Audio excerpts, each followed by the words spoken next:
యిర్మీయా గ్రంథము 23వ అధ్యాయము. యెహోవా వాక్కు ఇదే. నా మందలో చేరిన గొర్రెలను నశింపజేయుచు చెదరగొట్టు కాపరులకు శ్రమ. ఇశ్రాయేలు దేవుడైన యెహోవా తన జనులను మేపు కాపరులను గూర్చి ఈలాగున సెలవిచ్చుచున్నాడు. మీరు నా గొర్రెలను గూర్చి విచారణ చేయక నేను మేపుచున్న గొర్రెలను చెదరగొట్టి పారదోలితిరి. ఇదిగో మీ దుష్క్రియలను బట్టి మిమ్మును శిక్షింపబోవుచున్నాను. ఇదే యెహోవా వాక్కు. మరియు నేను వాటిని తోలివేసిన దేశములన్నిటిలో నుండి నా గొర్రెల శేషమును సమకూర్చి తమ దొడ్లకు వాటిని రప్పించెదను. అవి అభివృద్ధి పొంది విస్తరించును. నేను వాటి మీద కాపరులను నియమించెదను. ఇక మీదట అవి భయపడకుండను బెదిరిపోకుండను వాటిలో ఒకటైనను తప్పిపోకుండను వీరు నా గొర్రెలను మేపెదరు. ఇదే యెహోవా వాక్కు. యెహోవా ఇలాగు ఆజ్ఞ ఇచ్చుచున్నాడు. రాబోవు దినములలో నేను దావీదునకు నీతి చిగురును పుట్టించెదను. అతడు రాజై పరిపాలన చేయును. అతడు వివేకముగా నడుచుకొనుచు కార్యము జరిగించును. భూమి మీద నీతి న్యాయములను జరిగించును. అతని దినములలో యూదా రక్షణ నొందును. ఇశ్రాయేలు నిర్భయముగా నివసించును. యెహోవా మనకు నీతి అని అతనికి పేరు పెట్టుదురు. కాబట్టి రాబోవు దినములలో జనులు ఇశ్రాయేలీలను ఐగుప్తు దేశములో నుండి రప్పించిన యెహోవా జీవము తోడని ఇక ప్రమాణము చేయక ఉత్తర దేశములో నుండియు నేను వారిని చెదరగొట్టిన దేశములన్నిటిలో నుండియు వారిని రప్పించిన యెహోవా నగు నా తోడని ప్రమాణము చేతురని యెహోవా సెలవిచ్చుచున్నాడు. మరియు వారు తమ దేశములో నివసింతురు. ప్రవక్తలను గూర్చినది. యెహోవాను గూర్చియు ఆయన పరిశుద్ధమైన మాటలను గూర్చియు నా గుండె నాలో పగులుచున్నది.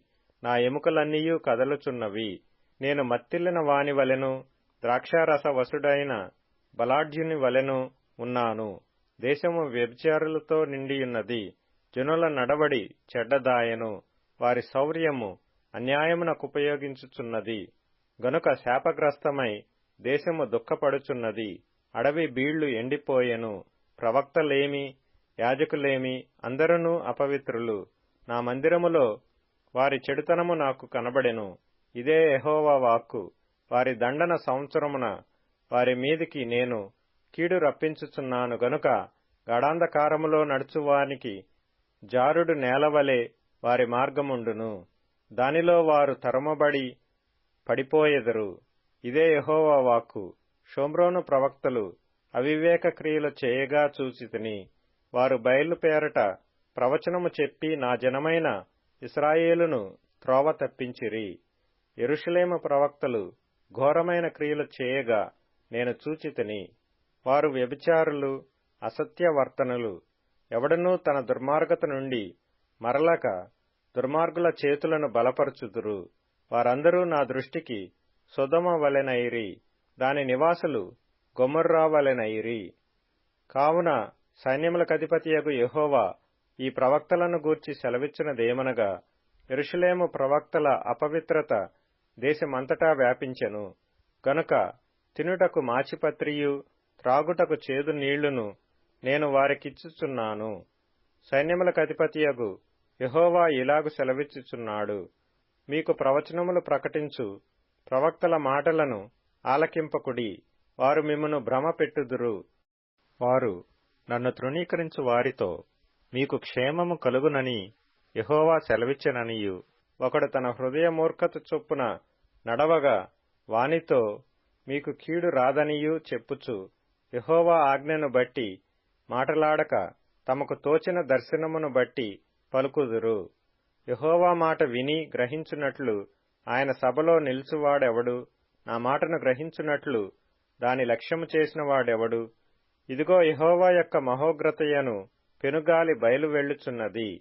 అది భీకరమైన పెనుగాలి. అది దుష్టుల తలమీదికి పెళ్ళున దిగును. తన కార్యమును సఫలపరచు వరకును తన హృదయాలోచనలను నెరవేర్చు వరకును యెహోవా కోపము చల్లారదు. అంత్యదినములలో ఈ సంగతిని మీరు బహుగా గ్రహించుదురు. నేను ఈ ప్రవక్తలను పంపకుండినను వారు పరిగెత్తి వచ్చెదరు. నేను వారితో మాట్లాడకుండినను వారు ప్రకటించెదరు. వారు నా సభలో చేరిన వారైన ఎడల వారు నా మాటలు నా ప్రజలకు తెలియజేతురు. దుష్క్రియలు చేయక వారు దుర్మార్గమును విడిచిపెట్టినట్లు వారిని త్రిప్పియిందురు.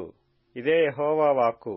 నేను సమీపమున నుండు దేవుడను మాత్రమేనా, దూరమున నుండు దేవుడను కానా? యెహోవా సెలవిచ్చిన మాట ఏదనగా, నాకు కనబడకుండా రహస్య స్థలములలో దాగగలవాడెవడైనా కలడా? నేను భూమి ఆకాశముల యందంతటా నున్నవాడను కానా? ఇదే యెహోవా వాక్కు. కలకంటిని అని చెప్పుచు నా నామమున అబద్ధములు ప్రకటించు ప్రవక్తలు పలికిన మాట నేను వినియున్నాను. ఇక నెప్పటి వరకు ఈలాగున జరుగుచుండును? తమ హృదయ కాఠిన్యమును బట్టి అబద్ధములు ప్రకటించు ప్రవక్తలు దీనినాలోచింపరా? బయలును పూజింపవలెనని తమ పితరులు నా నామమును మరచినట్లు వీరందరూ తమ పొరుగువారితో చెప్పు కలల చేత నా జనులు నా నామమును మరచునట్లు చేయవలనని యోచించుచున్నారా? కల కనిన ప్రవక్త ఆ కలను చెప్పవలెను. నా వాక్కు ఎవనికుండునో వాడు సత్యమును బట్టి నా మాట చెప్పవలెను. ధాన్యముతో చెత్తకు ఏమి సంబంధము? ఇదే యెహోవా వాక్కు. నా మాట అగ్ని వంటిది కాదా? బండను బద్దలు చేయు సుత్తె వంటిది కాదా? కాబట్టి తమ జతవాని యొద్ద నుండి నా మాటలను దొంగిలించు ప్రవక్తలకు నేను విరోధిని. ఇదే యెహోవా వాక్కు. స్వేచ్ఛగా నాలుకల నాడించుకొనుచు దేవోక్తులను ప్రకటించు ప్రవక్తలకు నేను విరోధిని. ఇదే యెహోవా వాక్కు. మాయా స్వప్నములను ప్రకటించి వాటిని చెప్పుచు అబద్ధముల చేతను మాయా ప్రగల్భముల చేతను నా ప్రజలను దారి తొలగించు వారికి నేను విరోధినై ఉన్నాను. ఇదే యెహోవా వాక్కు. నేను వారిని పంపలేదు, వారికి ఆజ్ఞ ఇయ్యలేదు. వారు ఈ జనులకు ఏమాత్రమును ప్రయోజనకారులు కారు. ఇదే యెహోవా వాక్కు. మరియు ఈ జనులలో ఒకడు ప్రవక్తయే గాని యాజకుడే గాని యెహోవా భారమేమి అని నిన్నడుగునప్పుడు నీవు వారితో ఇట్లనుము, మీరే ఆయనకు భారము, మిమ్మును ఎత్తి పారవేతును. ఇదే యెహోవా వాక్కు. మరియు ప్రవక్తయే గాని యాజకుడే గాని సామాన్యుడే గాని యెహోవా భారమను మాట ఎత్తువాడెవడైనను వానిని వాని ఇంటి వారిని నేను దండించెదను. అయితే యెహోవా ప్రత్యుత్తరమేది? యెహోవా ఏమని చెప్పుచున్నాడు అని మీరు మీ పొరుగువారితోనూ సహోదరులతోనూ ప్రశంసించవలెను. యెహోవా భారమను మాట మీరిక మీదట జ్ఞాపకం చేసుకొనవద్దు. జీవము గల మన దేవుని మాటలను సైన్యములకధిపతియు దేవుడు నగు యెహోవా మాటలను మీరు అపార్థము చేసితిరి. కాగా ఎవని మాట వానికే భారమగును.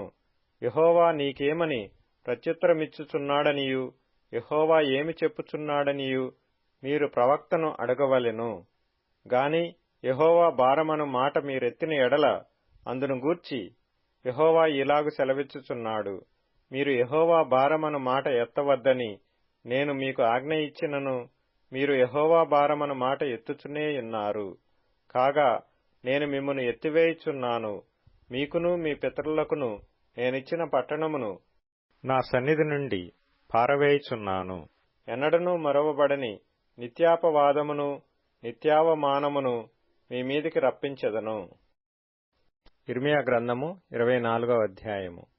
బబులోను రాజైన నెబుకద్రెజరు యూదా రాజైన యెహోయాకీము కుమారుడగు యెకొన్యాను యూదా ప్రధానులను శిల్పకారులను కంసాలులను యెరూషలేము నుండి చెరపట్టుకుని బబులోనునకు తీసుకుని పోయిన తరువాత యెహోవా నాకు చూపగా యెహోవా మందిరము ఎదుట ఉంచబడిన 2 గంపల అంజూరపు పండ్లు నాకు కనబడెను. ఒక గంపలో ముందుగా పక్వమైన అంజూరపు పండ్ల వంటి మిక్కిలి మంచి అంజూరపు పండ్లుండెను. 2వ గంపలో మిక్కిలి జబ్బైన అంజూరపు పండ్లుండెను. అవి తినశక్యము కానంతగా జబ్బువి. యెహోవా, ఇర్మియా నీకేమి కనబడుచున్నదని నన్నడుగగా నేను అంజూరపు పండ్లు కనబడుచున్నవి, మంచివి మిక్కిలి మంచివిగాను జబ్బువి మిక్కిలి జబ్బువుగాను తినశక్యము కానంత జబ్బువిగాను కనబడుచున్నవంటిని. అప్పుడు యెహోవా వాక్కు నాకు ప్రత్యక్షమై ఈలాగు సెలవిచ్చెను, ఇశ్రాయేలు దేవుడైన యెహోవా ఆజ్ఞ ఇచ్చునదేమనగా, వారికి మేలు కలగవలెనని ఈ స్థలము నుండి నేను కల్దీల దేశమునకు చెరగా పంపు యూదులను ఒకడు ఈ మంచి అంజూరపు పండ్లను లక్ష్యపెట్టునట్లు లక్ష్యపెట్టుచున్నాను. వారికి మేలు కలుగునట్లు నేను వారి మీద దృష్టి ఇంచుచు ఈ దేశమునకు వారిని మరలా తీసుకుని వచ్చి పడగొట్టక వారిని కట్టెదను, పెళ్లగింపక వారిని నాటెదను. వారు పూర్ణ హృదయముతో నా యొద్దకు తిరిగి రాగా వారు నా జనులగునట్లును నేను వారి దేవుడనగునట్లును నేను యెహోవానని నన్నెరుగు హృదయమును వారికిచ్చెదను. మరియు యూదారాజైన సిద్కియాను అతని ప్రధానులను దేశములో శేషించిన వారిని ఐగుప్తు దేశమున నివసించు వారిని మిక్కిలి జబ్బువైనందున తినశక్యము కాని ఆ జబ్బు అంజూరపు పండ్లవలే ఉండజేసేదనని యెహోవా సెలవిచ్చుచున్నాడు. మరియు వారు ఇటు అటు చెదరగొట్టుబడుటకై భూరాజ్యములన్నిటిలోనూ నేను వారిని తోలివేయు స్థలములన్నిటిలోనూ వారిని భీతికరముగాను నిందాస్పదముగాను సామెతగాను అపహాస్యముగాను శాపాస్పదముగాను ఉండజేసెదను. నేను వారికిని వారి పితరులకును ఇచ్చిన దేశములో ఉండకుండా వారు పాడైపోవు వరకు నేను ఖడ్గమును క్షామమును తెగులును వారిలోకి పంపెదను. కీర్తనల గ్రంథం 119వ కీర్తన. మీ ధర్మశాస్త్రమును విడిచి నడుచుచున్న భక్తిహీనులను చూడగా నాకు అధిక రోషము పుట్టుచున్నది. యాత్రికుడనైన నేను నా బసలో పాటలు పాడుటకు నీ కట్టడలు హేతువులాయను.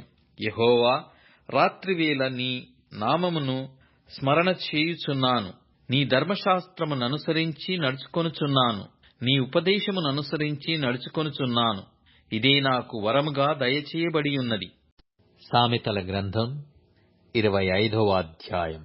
తేనె కనుగొంటివా, తగినంత మట్టికే త్రాగుము. అధికముగా త్రాగిన ఎడల కక్కివేయుదువేమో. మాటిమాటికి నీ పొరుగువాని ఇంటికి వెళ్ళకుము.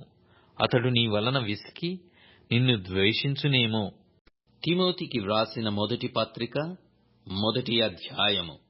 మన రక్షకుడైన దేవుని యొక్కయు మన నిరీక్షణయైన క్రీస్తు యేసు యొక్కయు ఆజ్ఞ ప్రకారము క్రీస్తు యేసు యొక్క అపోస్తలుడైన పౌలు విశ్వాసమును బట్టి నా నిజమైన కుమారుడగు తిమోతికి శుభమని చెప్పి వ్రాయునది.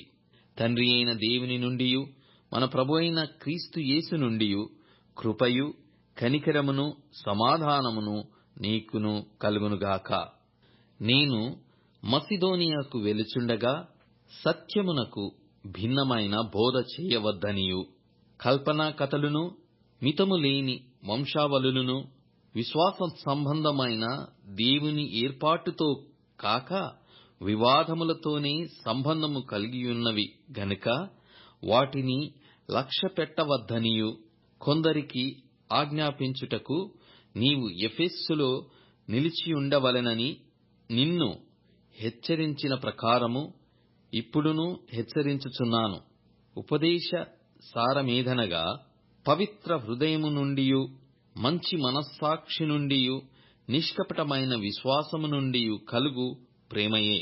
కొందరు వీటిని మానుకొని తొలగిపోయి తాము చెప్పు వాటినైనను నిశ్చయమైనట్టుగా రూఢిగా పలుకు వాటినైనను గ్రహింపక పోయినను ధర్మశాస్త్రోపదేశకులై యుండగోరి నిష్ప్రయోజనమైన ముచ్చటలకు తిరిగిరి.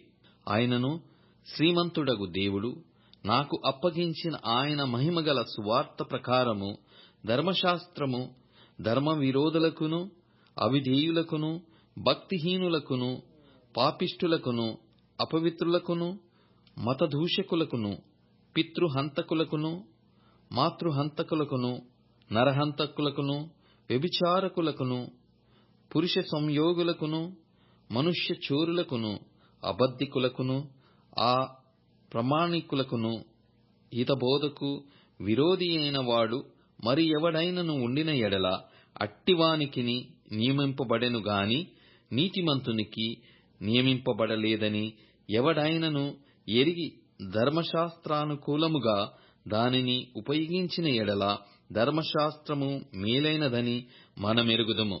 పూర్వము దూషకుడును హింసకుడును హానికరుడునైన నన్ను తన పరిచర్యకు నియమించి నమ్మకమైన వానిగా ఎంచినందుకు నన్ను బలపరిచిన మన ప్రభువైన క్రీస్తు యేసుకు కృతజ్ఞుడనై ఉన్నాను. తెలియక అవిశ్వాసము వలన చేసితిని గనుక కనికరింపబడితిని.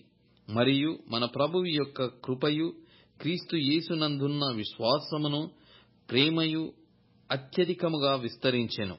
పాపులను రక్షించుటకు క్రీస్తు యేసు లోకమునకు వచ్చెనను వాక్యము నమ్మదగినదియు పూర్ణాంగీకారమునకు యోగ్యమైనదియునై ఉన్నది. అట్టివారిలో నేను ప్రధానుడను. అయినను నిత్యజీవము నిమిత్తము తనను విశ్వసించబోవు వారికి నేను మాదిరిగా ఉండులాగున యేసుక్రీస్తు తన పూర్ణమైన దీర్ఘశాంతమును ఆ ప్రధాన పాపినైన నాయందు కనపరుచునట్లు నేను కనికరింపబడితిని. సకల యుగములలో రాజయ్యుండి అక్షయుడును అదృశ్యుడునగు అద్వితీయ దేవునికి ఘనతయు మహిమయు యుగాయుగములు కలుగునుగాక. ఆమేన్. నా కుమారుడవైన తిమోతి, నీవు విశ్వాసమును మంచి మనస్సాక్షియు కలిగినవాడవై నిన్ను గూర్చి ముందుగా చెప్పబడిన ప్రవచనముల చొప్పున ఈ మంచి పోరాటము పోరాడవలెనని వాటిని బట్టి ఈ ఆజ్ఞను నీకు అప్పగించుచున్నాను. అట్టి మనస్సాక్షిని కొందరు త్రోసివేసి విశ్వాస విషయమై ఓడబద్దలైపోయిన వారివలె చెడియున్నారు. వారిలో హుమెనయును అలెగ్జాందరును ఉన్నారు. వీరు దూషింపకుండా శిక్షింపబడుటకై వీరిని సాతానునకు అప్పగించితిని.